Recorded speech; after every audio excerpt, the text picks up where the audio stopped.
Hello everyone. In today's video, we are going to show you how to add unused overlays in Capcut on PC. If you have ever wanted to place one video on top of another, add effects, insert images, or create picture-in-picture content, then learning how to use overlays is an important skill. Overlays are used in YouTube videos, gaming edits, reaction videos, tutorials, and cinematic projects. The best part is that Capcut for PC makes this feature simple and beginner-friendly. Even if you are new to video editing, you will be able to follow along and see how it works. The purpose of this video is to help you understand how overlays work in Capcut PC and how we can use them creatively in our own videos. Many beginners get confused about layers in editing, especially how to place one clip above another and adjust its position, size, or transparency.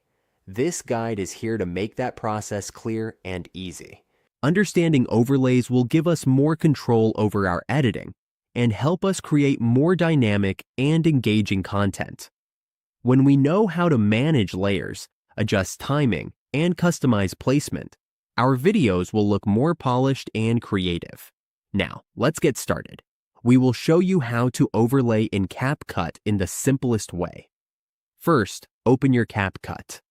Once Capcut is open, go to Create Project. When you are in your project, prepare your two videos. We will put one video above the other to make it an overlay. For example, let's use these two videos in our media. Drag one down, then drag the other on top. You can remove one, adjust the other to fit, and put it back. Place it anywhere you want. You can adjust the scale if you want, and also set the positions here. It depends on your overlays, and that is how you overlay a video in Capcut. That wraps up this tutorial.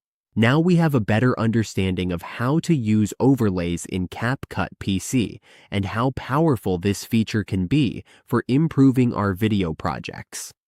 With a little practice, we will be able to combine clips smoothly and create content that stands out.